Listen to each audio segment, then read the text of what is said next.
Louvado seja o nosso Senhor Jesus Cristo. Para sempre seja louvado. Que Ele seja eternamente louvado. E eu rendo graças ao Senhor por ter todos vocês nesta noite, para que nos reunamos na Sua presença, para que clamemos a Ele graça, misericórdia, manifestação de Sua fidelidade, de Seu cuidado por nós.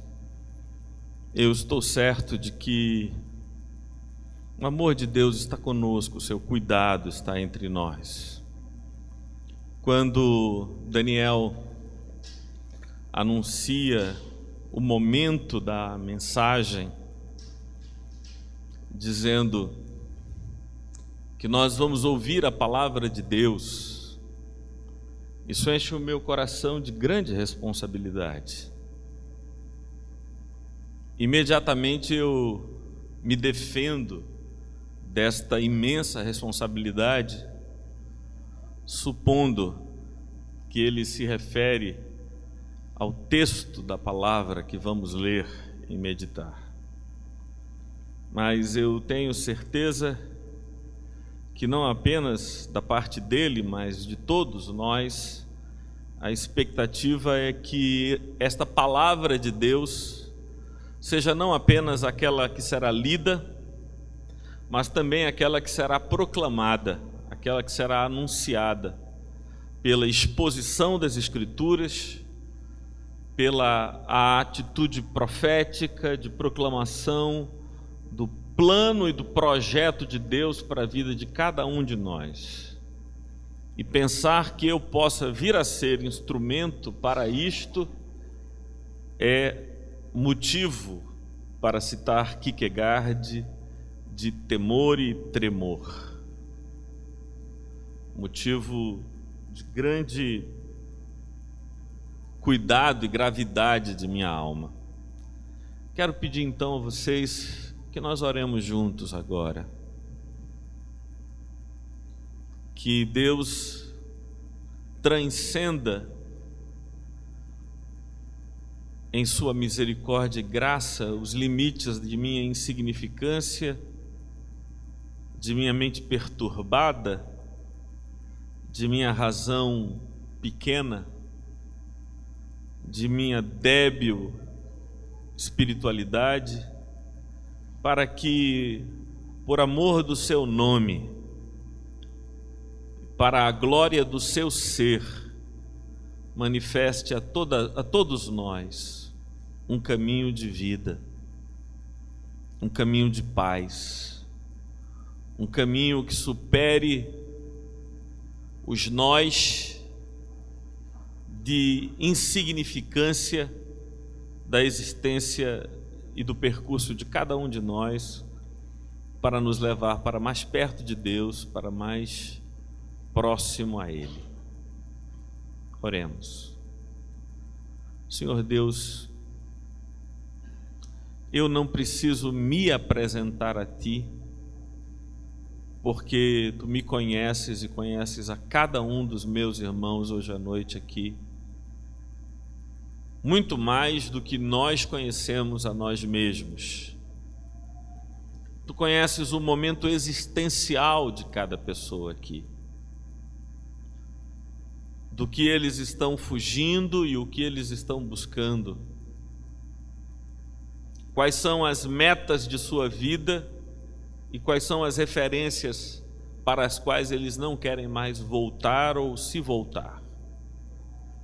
Senhor, dentro dessa complexidade imensa do ser de cada um e do conjunto dos nossos seres, só Tu mesmo, em Tua grandeza infinita,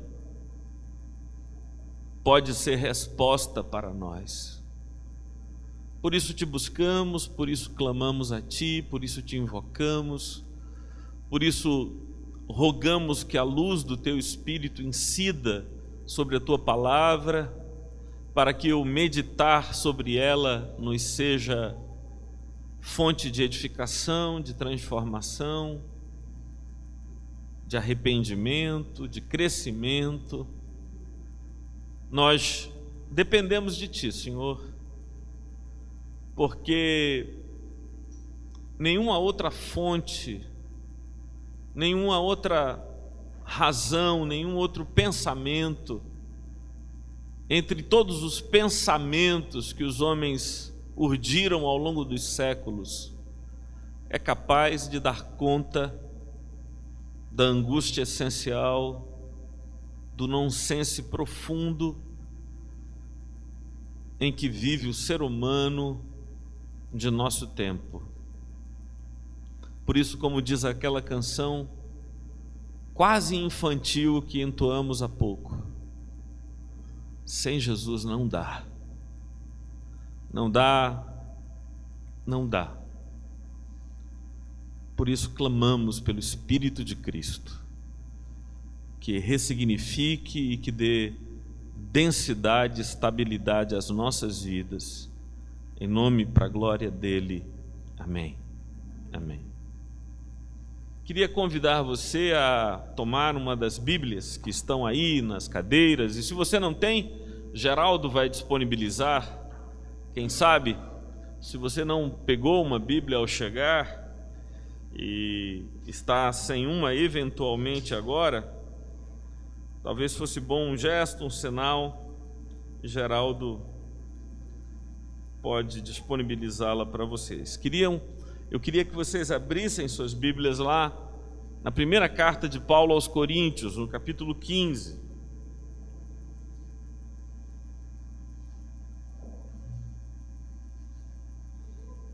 Primeira carta de Paulo aos Coríntios, capítulo 15. Encontra-se na página 1165, 1665 destas Bíblias que ficam aí nas cadeiras ou disponíveis para todos nós. Chegamos lá? 1 Coríntios, capítulo 15, a partir do versículo 1, diz assim: Irmãos, venho lembrar-vos o evangelho que vos anunciei, o qual recebestes e no qual ainda perseverais, pois por ele também sois salvos, se retiverdes a palavra tal como vos-la preguei, a menos que tenhais crido em vão. Antes de tudo, vos entreguei o que também recebi, que Cristo morreu pelos nossos pecados, segundo as Escrituras, e que foi sepultado e ressuscitou ao terceiro dia, segundo as Escrituras. E apareceu a Cefas, e depois aos 12, e depois foi visto por mais de 500 irmãos de uma só vez, dos quais a maioria sobrevive até agora, porém alguns já dormem. Depois foi visto por Tiago, mais tarde por todos os apóstolos, e afinal, depois de todos, foi visto também por mim, como por um nascido fora de tempo. Porque eu sou o menor dos apóstolos, que mesmo não sou digno de ser chamado apóstolo, pois persegui a igreja de Deus. Mas pela graça de Deus sou o que sou, e a sua graça que me foi concedida não se tornou vã. Antes trabalhei muito mais do que todos eles, todavia não eu, mas a graça de Deus comigo. Portanto, seja eu ou sejam eles, assim pregamos e assim crestes. Ora, e agora Paulo vai tocar no problema que é o motivo do capítulo 15. Ora, se é corrente pregar-se que Cristo ressuscitou dentre os mortos, como, pois, afirmam alguns dentre vós que não há ressurreição de mortos? E se não há ressurreição de mortos, então Cristo não ressuscitou. E se Cristo não ressuscitou, é vã a nossa pregação e vã a vossa fé. E somos tidos por falsas testemunhas de Deus, porque temos asseverado contra Deus que ele ressuscitou a Cristo, ao qual ele não ressuscitou, se é certo que os mortos não ressuscitam. Porque se os mortos não ressuscitam, também Cristo não ressuscitou. E se Cristo não ressuscitou, é vã a nossa fé, a vossa fé, e ainda permaneceis nos vossos pecados. E ainda mais, os que dormem em Cristo pereceram. Se a nossa esperança em Cristo se limita apenas a esta vida, somos os mais infelizes de todos os homens. Vamos repetir o versículo 19, todos a uma só voz? Vamos repetir juntos? Se a nossa esperança em Cristo se limita apenas a esta vida, somos os mais infelizes de todos os homens. A afirmação de Paulo é extremamente categórica. Ele escreve para combater uma ideia, uma heresia, um pensamento que era corrente entre os irmãos de Corinto, por causa das influências que aqueles irmãos estavam recebendo, quer sejam influências gregas, quer sejam influências advindas das tradições judaicas, especialmente a tradição judaica ligada à teologia dos saduceus. Ora, os saduceus eram uma seita judaica extremamente materialista, que acreditava que a existência, da qual precisamos refletir, cuidar, vivê-la diante de Deus, se dá do nascimento à morte. Eles não acreditavam numa existência após a morte, eles acreditavam que a morte põe realmente um fim à existência humana. Por outro lado, os coríntios recebiam também uma influência grega de uma filosofia gnóstica, que afirmava que o corpo é ruim e o espírito é bom. A morte seria, portanto, a libertação do espírito bom do corpo mau. Falar, portanto, em ressurreição é uma loucura para os gregos. Por quê? Porque a ressurreição seria o retorno do espírito ao corpo, que, segundo a lógica grega gnóstica, seria a prisão da alma. O corpo é uma prisão para a alma. Essas influências e as sínteses que os coríntios fizeram construiu esse pensamento contra o qual Paulo escreve agora. E ele diz: se a nossa esperança em Cristo se limita apenas a esta vida, somos os mais infelizes de todos os homens. Se o resultado de toda essa influência foi um cristianismo que não foi aquele que eu preguei, que não foi aquele que vocês receberam, e que cristianismo é esse? Que Cristo morreu pelos nossos pecados, e depois Ele ressuscitou e está vivo, e porque Ele ressuscitou, nós ressuscitaremos também. Eu queria começar a meditação de hoje dizendo por que razão Paulo afirma que se a nossa esperança em Cristo se limita apenas a esta vida, o resultado disso é a infelicidade. E eu vislumbro 3 razões básicas para supor que a vida seria extremamente infeliz se ela se limitasse a isto que vai do nascimento à morte. A primeira razão é que esse é um período muito curto. É um período muito curto. Eu tenho 45 anos. E parece que ontem ainda eu era uma criança brincando nas ruas e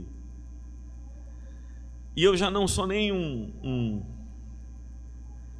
jovem, não é? Eu sou um coroa.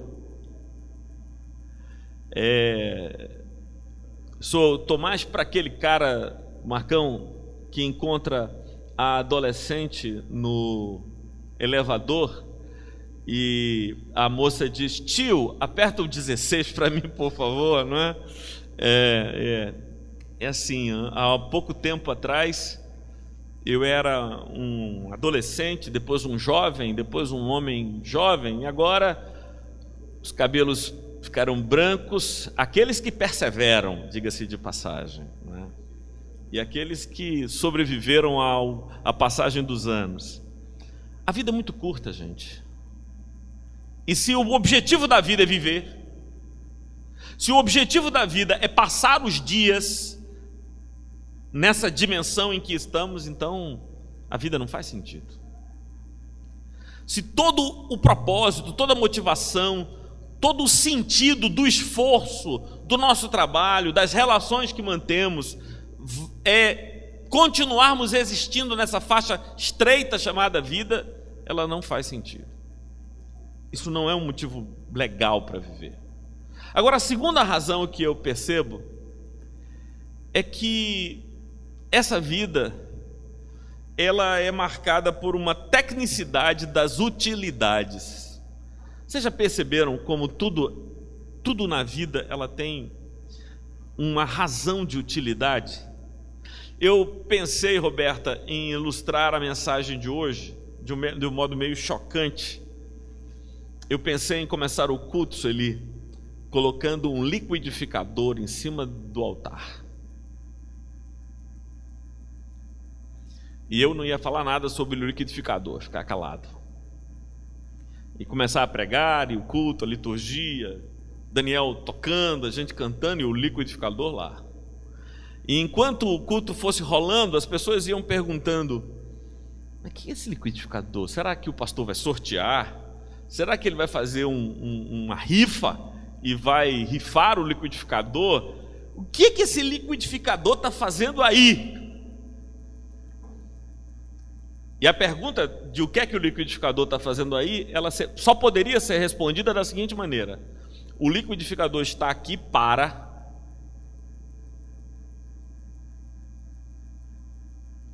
E olha, tudo na tua vida você pensa em termos de para. Os óculos que Pedro está utilizando, ele está utilizando para. O batom que Graça está utilizando para. Então tudo quanto a gente percebe para. Então eu estou falando para, vocês estão ouvindo para, depois de ouvir vocês pensam no que eu disse para, tudo é para.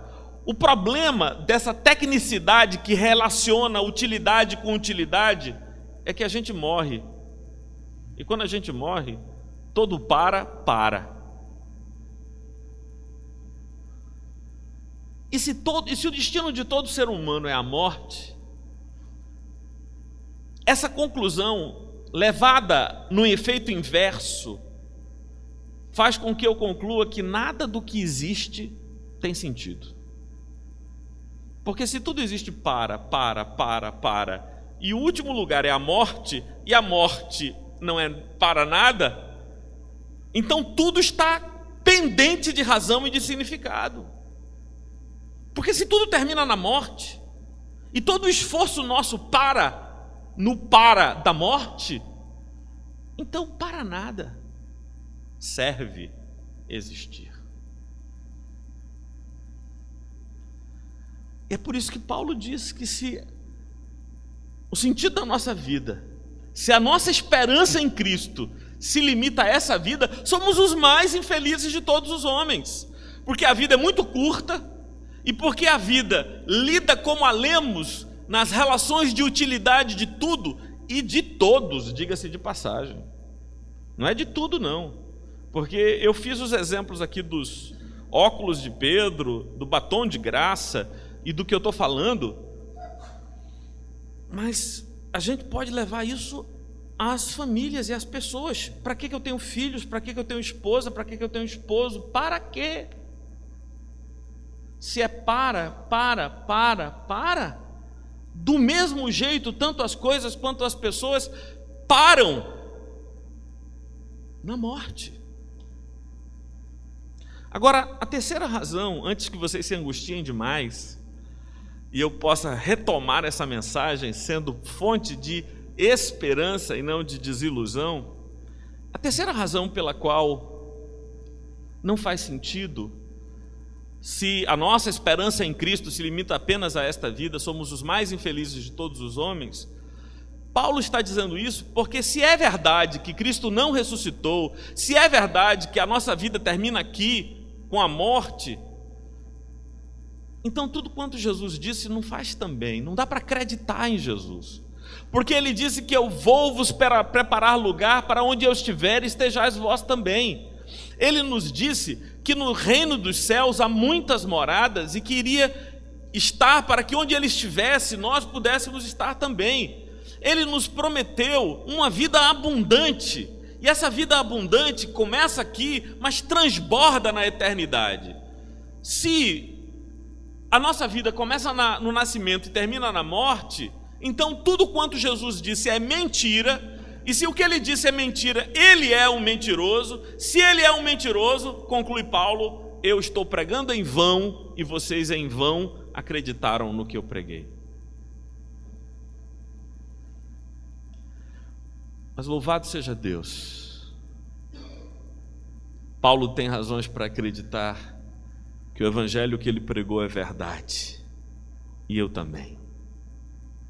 Em que se firma essa certeza de Paulo? Em primeiro lugar, se firma no fato de que Jesus efetivamente ressuscitou. Tem uma passagem aqui nesse texto que nós lemos que quase passa nos passa desapercebida, mas eu quero chamar a atenção de vocês. Aqui no versículo 3, ele começa a dizer que Cristo ressuscitou e que várias pessoas o viram ressuscitado. No versículo 5 ele diz que o primeiro a ver foi Cefas, que ele preferiu falar só de homens que viram a Cristo ressuscitado. Então ele fala de Cefas, depois dos 12, depois ele diz que 500 pessoas viram Jesus ressuscitado. Finalmente Tiago viu também Jesus ressuscitado. Versículo 8. Aleluia. E afinal, depois de todos, vamos ler juntos? Foi visto também por mim, como por um nascido fora do tempo. Aqui está a base sobre a qual Paulo edifica todo o seu arrazoado. Muitas pessoas viram a Cristo ressuscitado. Eu estou dizendo que ele ressuscitou, e eu estou afirmando que essa heresia, essa conversa, essa doutrina que andam passando por aí não é verdadeira. Mas eu não estou dizendo que ela não é verdadeira, que Cristo ressuscitou, porque eu recebi fidedignas informações de que ele ressuscitou. Eu estou dizendo isso porque eu o vi. Ele está se referindo, Patrícia, a um encontro que ele teve com Jesus de Nazaré, lá na estrada de Damasco, na cidade de Damasco para onde ele ia. E lá naquela estrada, enquanto ele ia pensando nas estratégias de encontrar os cristãos e prendê-los, ele ouviu uma voz que dizia: Saulo, Saulo, por que me persegues? E ele, não sabendo quem falava com ele, diz: quem és, Senhor? E a voz lhe respondeu: eu sou Jesus, a quem tu persegues. E Paulo diz: olha, eu acredito na ressurreição. Eu acredito que depois da morte existe vida. E assim como existe um corpo material, existe um corpo espiritual. Tanto Pedro quanto Paulo vão nos dizer isso. E que Jesus ressuscitou e dotado está desse corpo espiritual. E nós também um dia receberemos esse corpo glorioso. Mas eu estou dizendo a vocês porque eu vi. Eu o vi. Eu me encontrei com ele. Ele me apareceu. Ele esteve comigo. Ele me falou. E agora deixa eu dizer a vocês também, que se eu estou aqui pregando o evangelho, e se eu estou dizendo a vocês que a nossa vida não se limita, e a nossa esperança em Cristo não se limita a esta vida, porque eu encontrei com ele. Não apenas Cefas, não apenas os 12, não apenas os 500, não apenas Tiago, não apenas Paulo, mas também Martorelli teve um encontro com Cristo. E foram tantas, tão ricas, tão pródigas as manifestações da sua existência e da sua presença em minha vida, que somente aceitando a condição de falsa testemunha eu poderia negar que ele ressuscitou.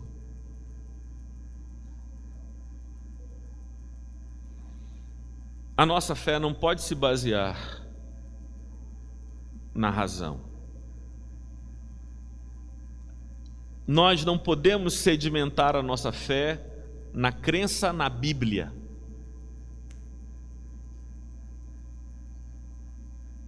A nossa fé, ela precisa ser uma verdade experiencial. Você acredita em Deus e Deus se revela a você, e você se relaciona com esse Deus que se revelou a você. E nesta vida de comunhão, de contato, de conexão, de troca, de entrega, de interação com Deus, você vai tendo a sua experiência e a sua musculatura espiritual fortalecida. Muitas vezes na minha vida,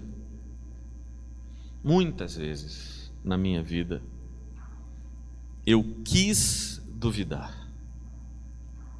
Muitas vezes na minha vida, eu quis eleger para mim um outro caminho. Muitas vezes na minha vida,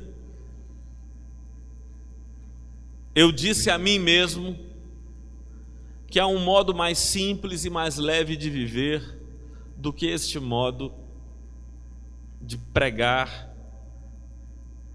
isto que eu venho pregando há 25 anos.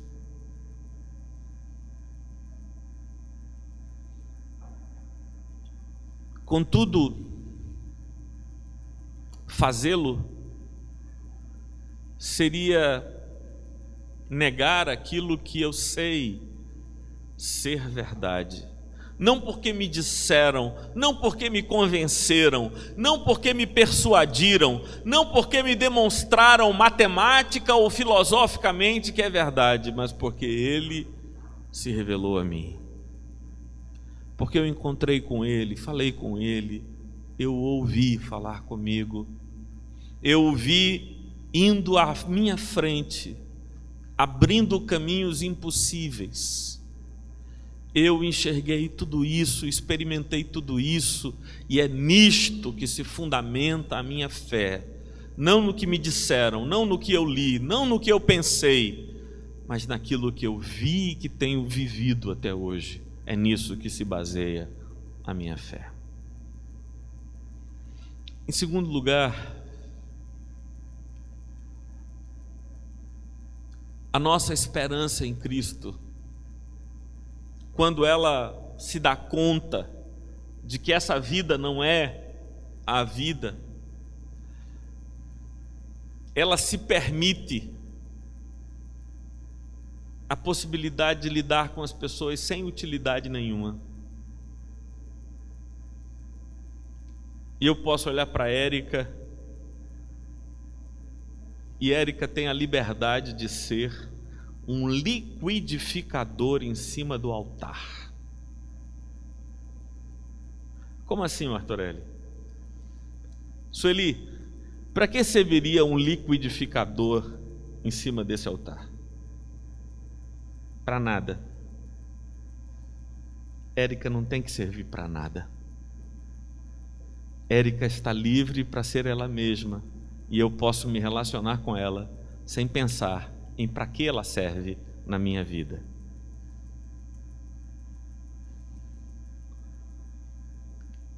Ela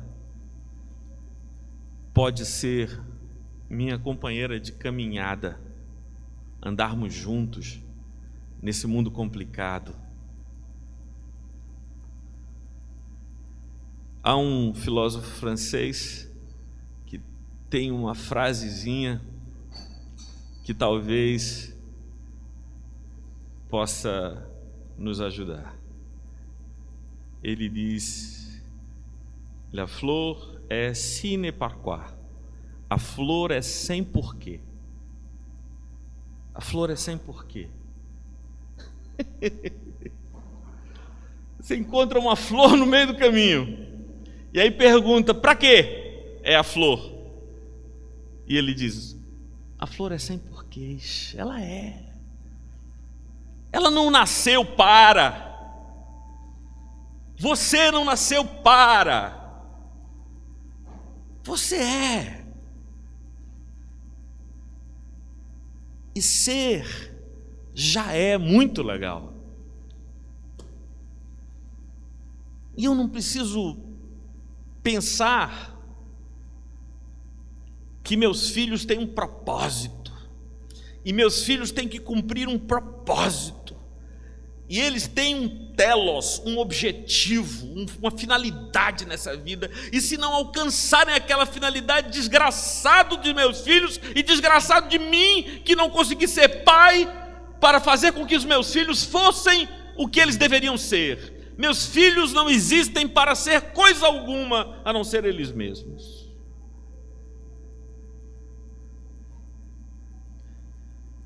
E eu não existo para fazer com que os meus filhos sejam o que eles devem ser. Eu e meus filhos somos flores. Sine par qua. Sem porquê. Sem um propósito assim. E há uma beleza imensa de sermos assim. Essa mania nossa de reduzir tudo à utilidade é que é...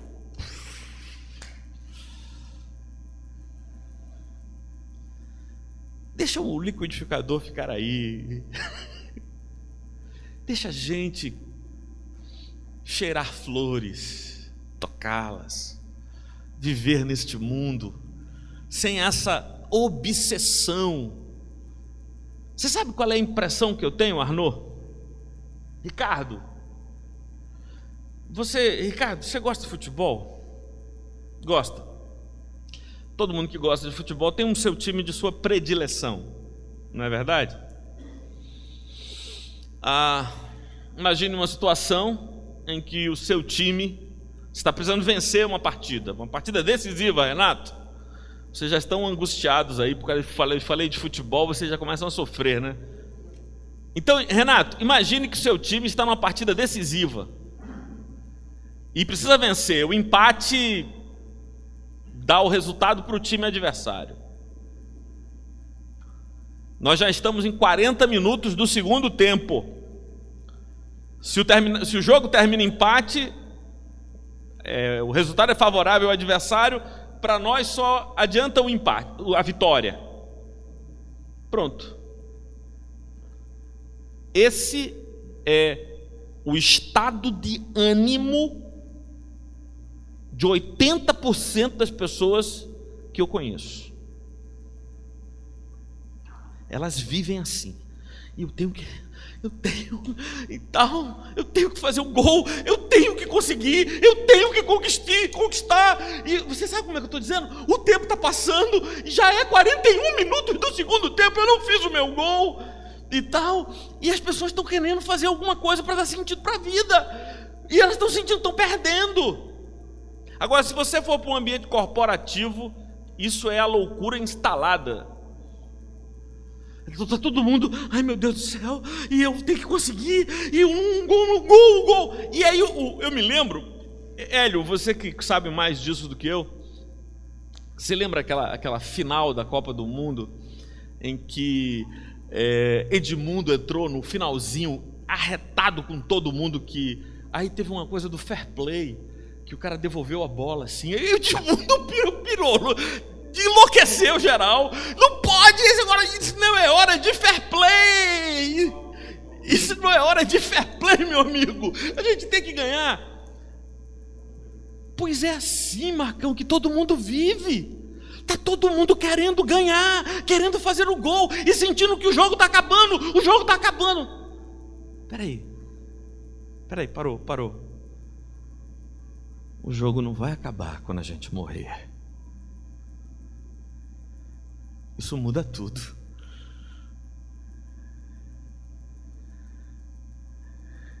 se eu morrer hoje ou amanhã, meu jogo não acabou. Você fique certo que se eu morrer hoje ou amanhã, eu continuo a partida lá na arena dos vencedores, do amor de Deus e no coração de Deus. Então, para com isso aí. Você está entendendo? Para com essa agonia. Eu já fiz 30 anos e ainda não consegui. Eu já estou com 40, meu Deus do céu. Porque dizem que se você até os 50 não fica, não vai mais na sua vida. E aí fica aquela agonia de todo mundo vibrando. Eu estava conversando antes do culto com Eliane, Débora, Karina. Tem momentos em que eu fico angustiado com a convivência com as multidões. E ontem eu fui almoçar no shopping com Karina e Giovana. E o shopping, Dia das Crianças,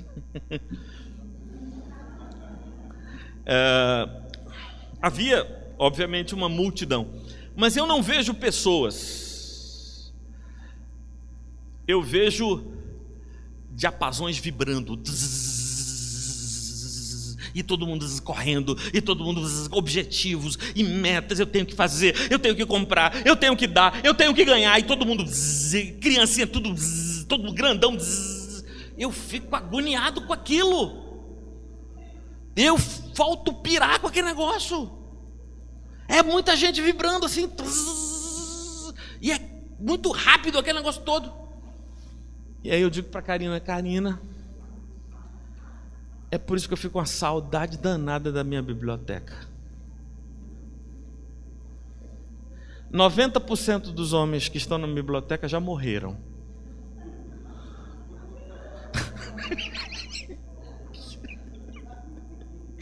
%90 dos homens que estão na biblioteca já morreram, não tem nenhuma pressa. E livro é uma coisa engraçada, né? Eu nunca vi de Djalma livro ofendido. Você abre o livro, aí passa uma hora lendo, aí não está mais a fim de ler, fecha. E quando você abre de novo, está ele sorridente, tranquilo, não fica ofendido com você. Ah, mas os seres humanos não. Os seres humanos não são assim. E a pior pergunta que um ser humano pode fazer a você, Paulão, é esta: por que você me fez perder tanto tempo com você? É comigo? La flor é sine par qua. Como assim? Comigo?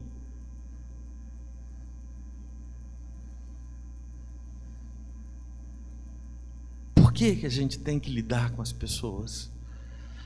Por essa correria, essa ânsia. Não, o jogo não está acabando. Não é que tem prorrogação depois dos 45, não, Renato.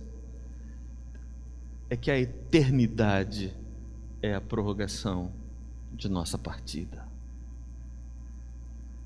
E depois da partida, acontece a chegada. Eu não tenho agonia, nem medo de partir antes, nem medo de partir sem. Mas me diga se não é essas angústias, são essas as angústias. O medo de partir antes e o medo de partir sem ter feito, sem ter alcançado, sem.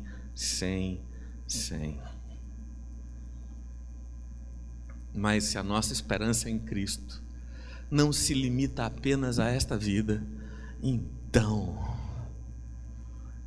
mais devagar.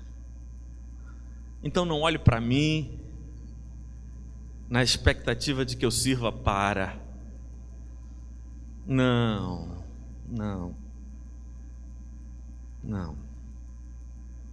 Nós temos a graça de existirmos nele. Não para ele, mas nele nos movemos e existimos. Queria concluir a mensagem de hoje dizendo que, em último lugar, quando a nossa compreensão de que Cristo morreu e ressuscitou se instala na nossa consciência. Nós não apenas reduzimos essa vibração de ansiedades e expectativas consumistas e aflitas pela iminência do final da partida, mas nós descobrimos que Deus é de fato a força que nos sustenta nesse mundo. A força que nos sustenta nesse mundo é Deus. E por que isso? Porque você compreende de onde você veio, para onde você vai. Você vem de Deus e volta para Deus. E nesse caminho, quem veio de Deus e volta para Deus, vive em Deus este percurso, não em si mesmo, não para a sociedade. Eu tenho falado aqui tanto sobre negar a essa validação vinda do mundo, não é? Não vivo para o mundo, não vivo para mim mesmo. Eu venho de Deus e volto para Deus e vivo em Deus aqui. E você pode ter a impressão de que nesse instante eu estou pisando no chão. Mas isso não é verdade. Eu não estou pisando no chão. Porque se eu estivesse pisando no chão, Caio, eu estaria muito mal. Assim, Lani, como estão muito mal muitas pessoas que convivem conosco porque pisam no chão.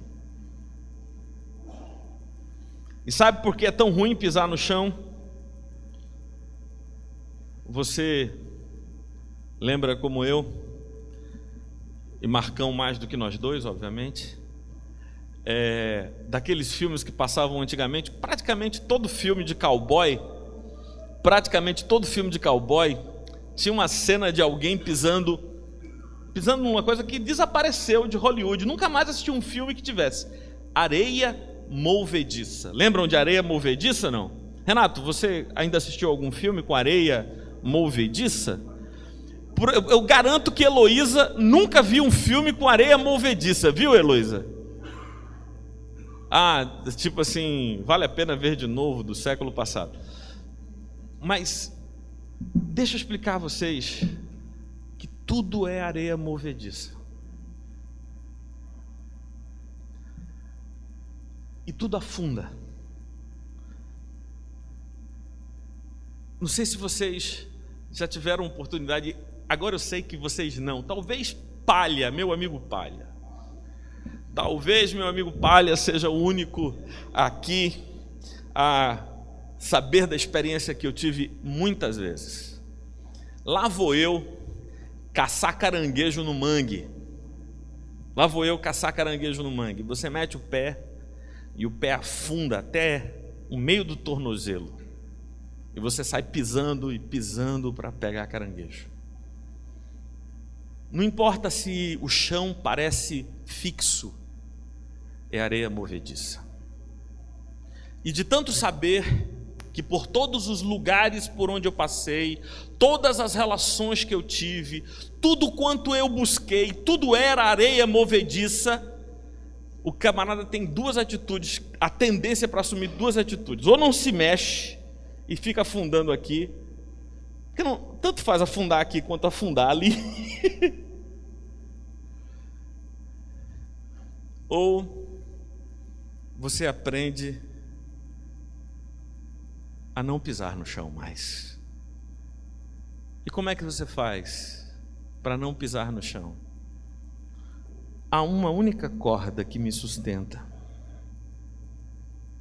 A extremidade dela está aqui em mim e a outra extremidade dela na mão direita de Deus. E muito embora vocês tenham uma impressão de que eu estou pisando no chão, na verdade, é Ele quem me sustenta. por isso eu piso. Mas como eu não confio, não afundo. Como eu não dependo, não pereço. E aí posso fazer como aquele meu irmão Davi, que disse assim: ainda que eu ande pelo vale da sombra da morte, o meu coração não se encherá do temor da sombra ou do temor da morte. Isto porque tu estás comigo. A tua presença é minha consolação. É o meu conforto. Quando a gente compreende que procedemos de Deus, vivemos em Deus e voltaremos para Deus, fazemos de Deus o nosso único arrimo, o nosso único estribo, a única força a nos sustentar nesse mundo. E aí tudo pode ser contingente, tudo pode continuar sendo o que é, incerteza. E o meu coração está pacificado. Quem dera a gente pudesse viver assim. Vamos ficar de pé? Vamos orar?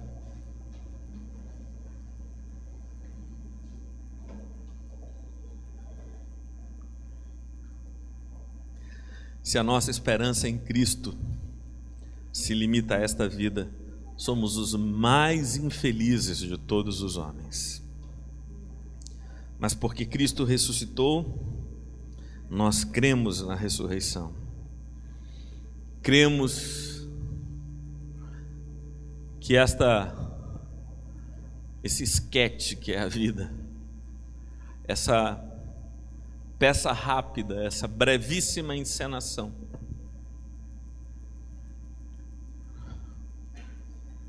ela é dotada de razão e de sentido por outras motivações. Vamos orar.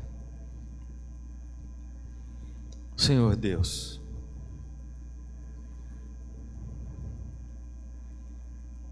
aqui estamos nós, alguns afundados até o pescoço, se debatendo contra uma força que os submerge, os chupa para baixo, os afunda.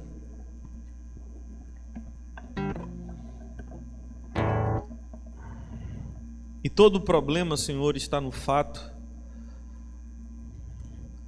de que a única coisa que eles têm para subir é pisar naquilo que está os afundando.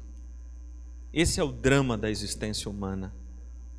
A única coisa que temos para pisar e subir da areia movediça é a própria areia movediça que nos puxa ainda mais para baixo. Não é tua vontade, Senhor, que vivamos movediçamente. Nem é tua vontade que vivamos aqui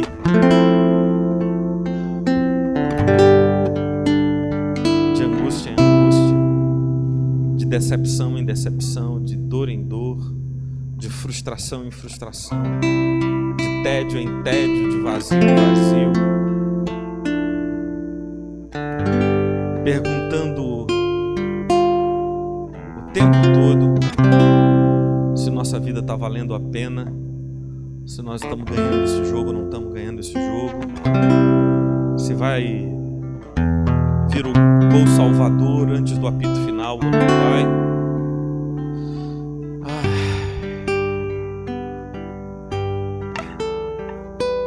Dá-nos a tua graça, dá-nos a tua libertação, Senhor, de sermos flores sem porquês, e que o teu amor nos ajude a olhar uns aos outros como flores sem porquês. É em nome de Jesus, a rosa de Saron, que nós te pedimos.